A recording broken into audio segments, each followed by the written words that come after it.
এই অর্কিডটা ডেনড্রোবিয়াম প্রজাতির অর্কিড।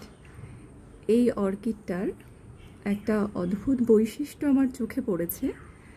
আমার মনে হয় এই অর্কিডটার ভেতরের অংশটায় যেন দুটো চোখ এবং একটা মুখ রয়েছে। এই ভেতরের পাটটা দেখলে আমার ঠিক সেই রকমই মনে হয়।